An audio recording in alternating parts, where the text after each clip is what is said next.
இருக்கிறேன். நான் இருக்கையில் பயம் எதற்கு? என் பிள்ளையே, முன்னேற புதிய சிந்தனைகள் தோன்றும். புதிய வழிகளை கண்டுபிடிப்பாய். புதிய திட்டம் ஒன்று உன் மனதில் தோன்றும். இதுவரை மெதுவாக நடந்த விஷயங்களை வேகமாக நடப்பதற்கு வழிகளை கண்டறிவாய். பலரும் மகிழ்ச்சியை கைவிட்ட போதும் நீ விடாமல் தொடர்கிறாய். இப்போது அது இன்னும் வேகம் எடுக்கும்.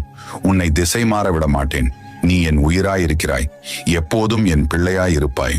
உன் வாழ்க்கையில் முன்னேற நிச்சயம் வழிகாட்டுவேன். அதில் நீ நிச்சயமாக பயணிக்கப் போகிறாய்.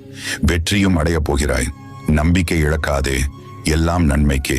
தடங்களுக்கு என்றும் வருந்தாதே. அதிலும் ஏதாவது நன்மை இருக்கும் என்ற நம்பிக்கையோடு செயல்படு. கவலை கொள்ளாதே. இந்நிலை கூடிய விரைவில் மாறும். அனைத்தையும் உனக்கு சாதகமாக நான் மாற்றுவேன். இந்த உலகம் ஏதாவது சொல்லிக்கொண்டே இருக்கும். அதை மனதில் ஏற்றுக்கொண்டு புலம்பினால் நியாயமில்லை. பிறகு நான் உனக்கு தரும் சந்தோஷத்தை அதை எப்படி உன்னால் அனுபவிக்க முடியும்?